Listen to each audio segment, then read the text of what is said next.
सावित्रीबाई फुले पुणे विद्यापीठ अर्थात पुण्यातल्या म्हणजे शैक्षणिक माहेर घरातलं एक सगळ्यात मोठं शिक्षणाचं केंद्रबिंदू याच विद्यापीठामध्ये गेल्या अनेक वर्षांपासून खरं तर अनेक गलथान कारभार चालू असलेले पाहायला मिळतात। या विद्यापीठातून अनेक खरं तर विद्यापीठाचं नाव रोशन कसं होईल यापेक्षा जास्त विद्यापीठाचं नाव खराब कसं होईल अशा अनुषंगाच्याच बातम्या अनेकदा येताना पाहायला मिळतात। अशीच बातमी काल रात्री सुद्धा सगळीकडे प्रसारित होताना पाहायला मिळाली।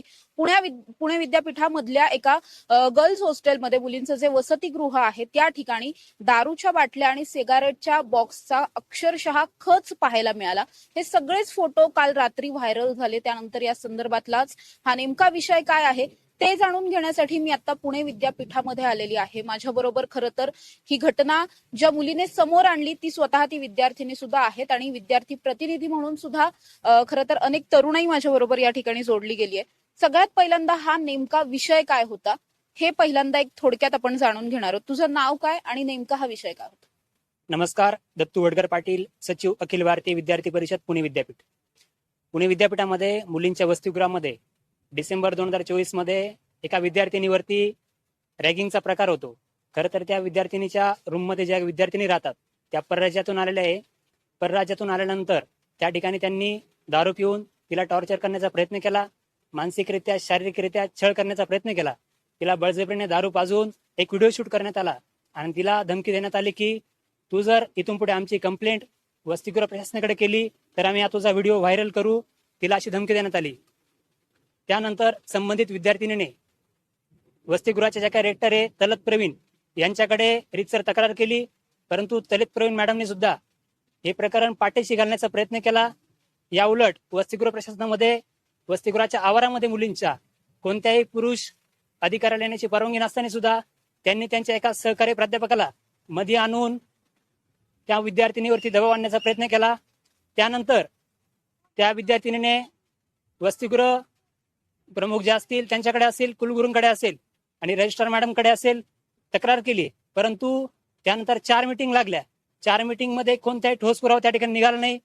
शेवटी ती विद्यार्थिनी कंटाळून गेली, त्या ठिकाणी ती व्यतीत झाली। शेवटी ती अखिल भारतीय विद्यार्थी परिषदेकडे आली आणि जेव्हा ते प्रकरण आमच्याकडे आलं, काल आम्ही रीतसररित्या रजिस्ट्रार मॅडमकडे असेल, कुलगुरू सरांकडे असेल एक लेखी तक्रार या ठिकाणी केलेली आहे आणि येणाऱ्या 8 दिवसामध्ये जर या प्रकरणावरती संबंधित विद्यार्थिनीवरती जर रीतसर कारवाई झाली नाही तर एक मोठ्या स्वरूपाचं तीव्र स्वरूपाचं आंदोलन या कॅम्पसमध्ये उभं करण्याचा आम्ही एक इशारा दिलेला आहे। नक्कीच मूळ घटना काय होती हे सगळं आपण जाणून घेतलं। खरं तर ही घटना गेल्या 2-3 महिन्यांपासून सुरू होती, मात्र ज्या विद्यार्थिनी बरोबर हे सगळं घडलं आणि तिने हे सगळं अगदी धैर्याने पुढे सुद्धा आणलं ती माझ्या बरोबर आहे। तुझ्या बरोबर नेमकं काय घडलं होतं आणि तू हे व्हिडिओज फोटोज व्हायरल करावेत असं कधी वाटलं? मॅम नमस्कार, मी सुषमा जाधव। मागील जुलै ऑगस्ट पासून आम्ही एकत्र राहतोय। त्या रूममेट होत्या माझ्या, त्या सिगारेट पितात, दारू पितात, अंमली पदार्थांचं सेवन करून त्यांनी मला प्रचंड त्रास दिलेला आहे, मानसिक त्रास दिलेला आहे। जोरजोरात गाणी लावणं, रात्री मध्यरात्रीपर्यंत गाणी चालू ठेवणं। त्यांनी एके दिवशी मला जबरदस्तीनं दारू पाजण्यासाठी बसवलं आणि त्याचा व्हिडिओ बनवला आणि धमकी दिली मला की तू जर ही कंप्लेंट करण्याचा प्रयत्न केला कुठे तर आम्ही हा व्हिडिओ सगळ्यांना दाखवू। हे भीती आणि मी जर कंप्लेंट केली तर ते दारूच्या नशेत मला काही करतील या भीतीनं मी कुठेही वाच्यता केली नाही। पण हा त्रास मला असह्य होत होता।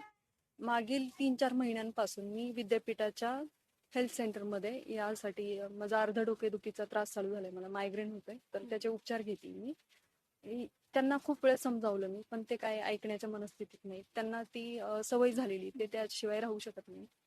कधीही जावा रूममध्ये, रूम धुराने भरलेलीच असायची, दारूच्या बाटल्यांचा खच पडलेला, सगळ्या सिगारेटच्या पाकिट। तर 6 फेब्रुवारीला मी हे वैतागून शेवटी निर्णय घेतला, जे होईल ते बघूया म्हणून।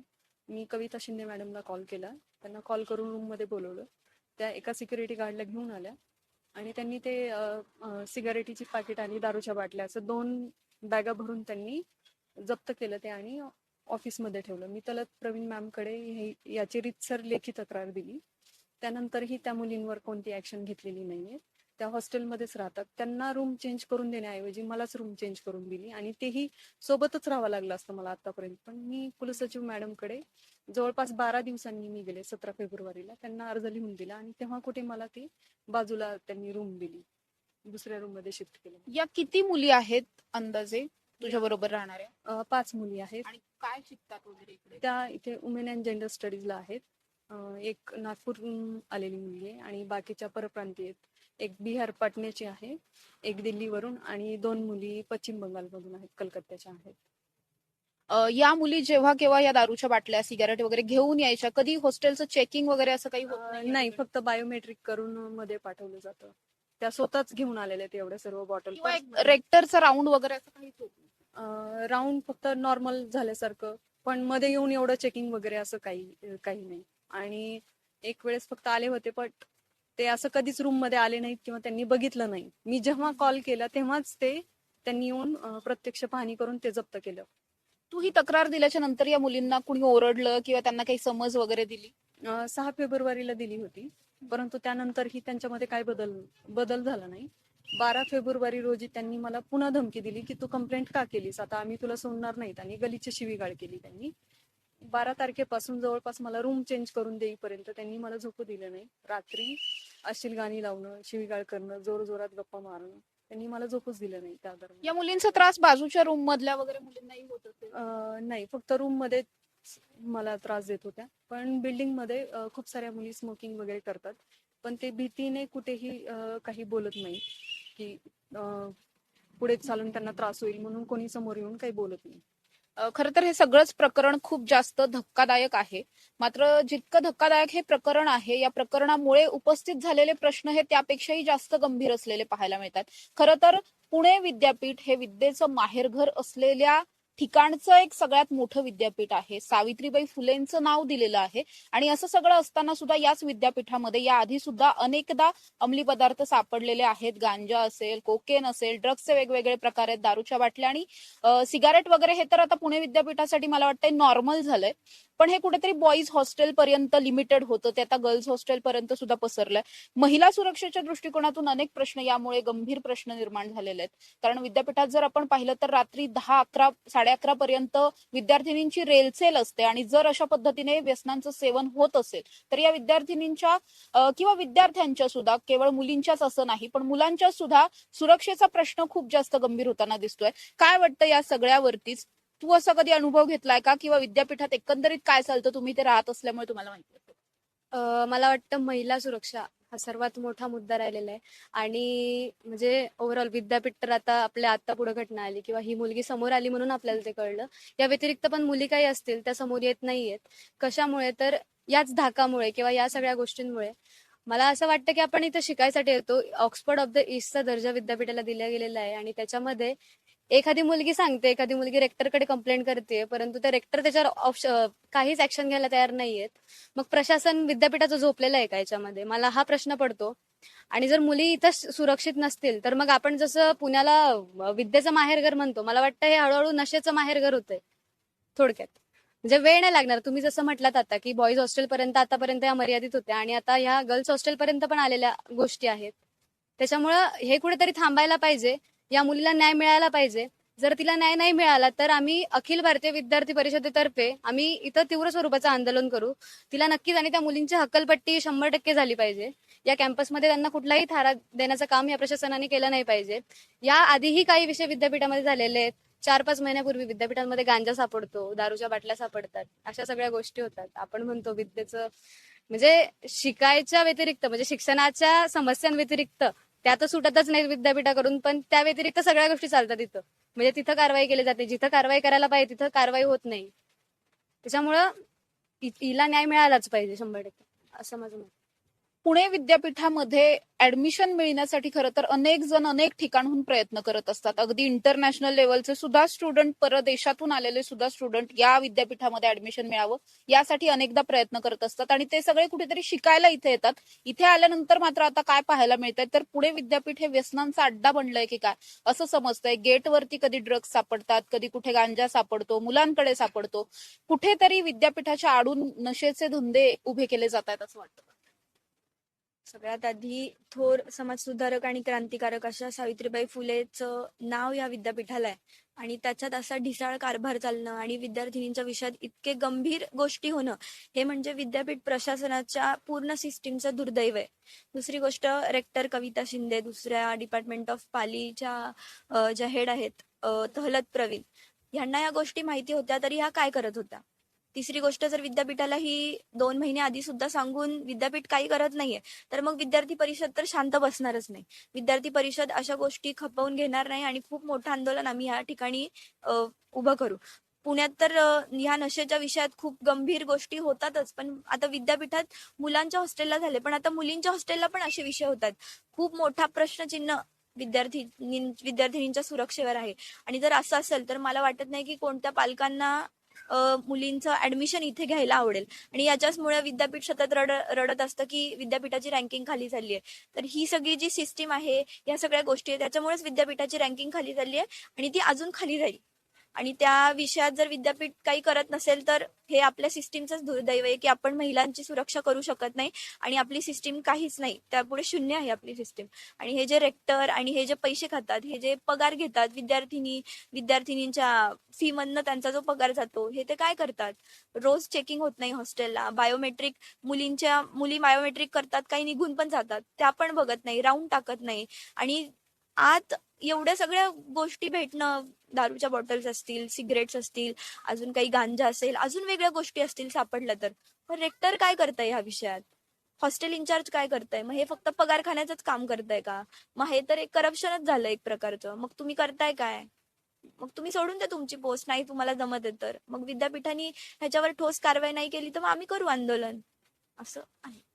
ओके, तर आपण बघतोय की या सगळ्यामध्येच आता अखिल भारतीय विद्यार्थी परिषद आक्रमक झालेली या सगळ्या विषयामध्ये पाहायला मिळते. माझ्या बरोबर या ठिकाणचा शाखा अध्यक्ष सुद्धा आहे. काय सांगणार आहे आता तुम्ही, नेमकं काय ठरवलं, इथून पुढची भूमिका या सगळ्या प्रकरणात काय असणार. तेव्हा ही विद्यार्थिनी वारंवार कुलगुरूंकडे, कुलसचिवांकडे किंवा ज्या काही त्यांच्या रेक्टर आहेत त्यांच्याकडे लेखी तक्रार करत होती. त्यांनी त्या ठिकाणी कुठल्याही प्रकारची त्या विद्यार्थ्यांना न्याय देण्यामध्ये तस्ती त्या ठिकाणी घेतलेली नाही. शेवटी त्यांनी कंटाळून नाईलाजाने आम्हाला लेखी तक्रार आमच्याकडे केलेली आहे. या लेखी तक्रार अनुसरून आम्ही विद्यापीठाच्या कुलसचिव मॅडम यांना लेखी निवेदन त्या ठिकाणी दिलेलं आहे. पुढील 8 दिवसांच्या आतमध्ये जर या विद्यार्थिनीला योग्य तो न्याय दिला नाही किंवा संबंधित ज्या कोणी दोषी विद्यार्थिनी असतील किंवा त्यांना अभय देणारे सुरक्षा विभागातील किंवा वसतिगृह प्रशासनातील अधिकारी असतील यांच्यावर योग्य ती कारवाई जोपर्यंत होत नाही. आणि अजून एक महत्वाचा मुद्दा चर्चेतून असा समोर आलेला आहे की ज्या कोण वसतिगृहातल्या रेक्टर होत्या तलत प्रवीण मॅडम, त्यांनी एका पुरुष प्राध्यापकाला देखील विना परवानगी त्या ठिकाणी मुलींच्या वसतिगृहामध्ये आतमध्ये नेलं होतं. या प्रकरणाचा जोपर्यंत योग्य ती प्रशासकीय लेवलला किंवा कायदेशीर लेवलला जोपर्यंत न्यायनिवाडा होत नाही तोपर्यंत अखिल भारतीय विद्यार्थी परिषद हा लढा सुरू ठेवेल. पुढील 4 ते 5 दिवसांमध्ये या विद्यार्थ्यांना जर न्याय मिळाला नाही तर तीव्र स्वरूपाचे आंदोलन आम्ही त्या ठिकाणी करू. आपण इन जनरली बघतो की जेव्हा विद्यापीठामध्ये एखादं आंदोलन असतं तेव्हा मात्र बऱ्याचशा परवानग्या मागितल्या जातात. विद्यार्थी नेते या विद्यापीठातून अनेक बाहेर पडले, मात्र त्यांना खूप परवानग्या असतील किंवा खूप त्यांच्याबरोबर खूप सक्तीने पेश येतात या ठिकाणी. मात्र ज्यावेळी असं काहीतरी घडत असतं जे खरंच चुकीचं आहे आणि ज्यांच्याबरोबर खरं तर ही सक्ती दाखवायला पाहिजे त्यांच्याबरोबरच ही सक्ती दाखवली जात नाही, नेमकं काय कारण वाटतं या सगळ्याला? हे विद्यापीठातलं प्रभारी राज याला पूर्णपणे कारणीभूत आहे. म्हणजे कुलगुरू आणि प्रकुलगुरू जर सोडले तर कुलसचिवांपासून शेवटच्या अधिकाऱ्यापर्यंत विद्यापीठात एकही अधिकारी पूर्ण वेळ नाही. वसतिगृहाला आम्ही पाठीमागे देखील डिसेंबर महिन्यामध्ये मागणी केली होती की वसतिगृहाला पूर्ण वेळ वसतिगृह अधीक्षक मिळाले पाहिजेत. परंतु हे विद्यापीठ कुठे ना कुठेतरी कमी पडतंय की पूर्ण वेळ जागा आहेत. पूर्ण वेळ वसतिगृह अधीक्षक मिळाल्यानंतर ह्या समस्या येणार नाहीत. वसतिगृहाच्या बाबतीत एकाही विषयाचे एकाही फॅकल्टीचे डीन या ठिकाणी पूर्ण वेळ नाहीत, कुलसचिव पूर्ण वेळ नाहीत. या आधी माझी विद्यापीठ प्रशासनाला विनंती आहे, प्राध्यापक भरती असेल किंवा हे जे काही रिकाम्या जागा आहेत हे आधी भराव्यात आणि त्यानंतरच कुठे ना कुठेतरी ह्या समस्या थोड्याफार प्रमाणात कमी होतील असं.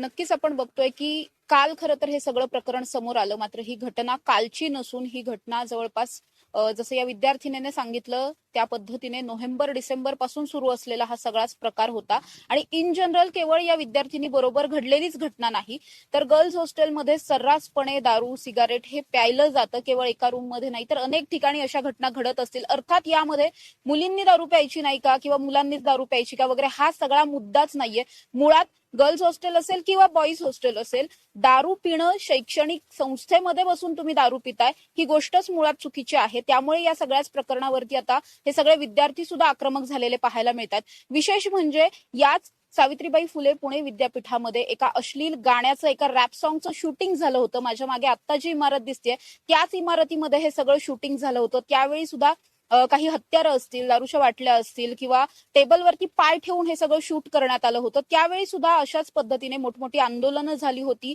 ज्या गायकाचं हे गाणं होतं त्याला सुद्धा मोठ्या रोषाला सामोरं जावं लागलं होतं. ती घटना प्रचंड भयंकर होती. विद्यापीठाच्या नावाला काळीमा फासणारी ही सगळीच घटना होती. मात्र केवळ चित्रीकरण या ठिकाणी करण्यात आलं होतं अशा गोष्टींचं. त्यावरती जर इतका रोष असेल तर इथे दररोज सर्रास याच गोष्टी घडतात. मग त्या गोष्टींकडे लक्ष का दिलं जात नाही हा एक खूप मोठा प्रश्न आता उपस्थित झालाय. त्याचबरोबर जे विद्यापीठाचं प्रशासन आहे, ज्यांना लाखोंनी पगार आहेत, असं सगळं असताना सुद्धा स्वतःच्या कामामध्ये इतकी कसूर का केली जाते हा सुद्धा एक खूप मोठा प्रश्न आहे. आपण जर प्रायव्हेट पीजी पाहिले, गर्ल्स हॉस्टेल पाहिले, आपण जर बाहेरचे मुलांचे हॉस्टेल्स पाहिले तर प्रायव्हेट असून सुद्धा तिथे अतिशय सक्त सगळ्या कारवाया केल्या जातात किंवा तिथले नियम खूप जास्त स्ट्रिक्ट असतात. मग हे शासकीय असून सुद्धा विद्यापीठाचं हॉस्टेल असून सुद्धा विद्यापीठामध्येच इतका गहाळ कारभार का नेमका केला जातोय असे अनेक प्रश्न उपस्थित झालेले आहेत. या सगळ्यामध्ये आता एबीव्हीपी कुठेतरी आपल्याला आक्रमक पद्धतीने पुढे येताना पाहायला मिळत आहे. त्यामुळे 5 ते 6 दिवसांचा खरं तर अल्टिमेटम दिलेला आहे. ज्या विद्यार्थिनींनी हे सगळं केलं होतं त्या विद्यार्थिनींवरती त्वरित कारवाई करावी, त्यांची विद्यापीठातून हकालपट्टी करावी अशी सुद्धा मागणी करण्यात येते. त्यामुळे या सगळ्याच प्रकरणामध्ये आता विद्यापीठ नेमकं काय कारवाई करतंय हे पाहणं महत्वाचं असणार आहे. आणि इथून पुढे तरी गर्ल्स हॉस्टेल, बॉईज हॉस्टेल किंवा पुणे विद्यापीठाच्या कुठल्याही खरं तर या सगळ्याच वास्तूच्या आतमध्ये इथल्या कुठल्याही आवारामध्ये अशा पद्धतीच्या व्यसनं करण्यासाठीचे साहित्य किंवा दारू सिगारेट असं काहीही सापडणार नाही. यासाठी पुणे विद्यापीठाच्या प्रशासनाने आता प्रकर्षाने काम करणं कुठेतरी गरजेचं बनलंय. कॅमेरा पर्सन निलेश सह समृद्धी जाधव, टॉप न्यूज मराठी, पुणे.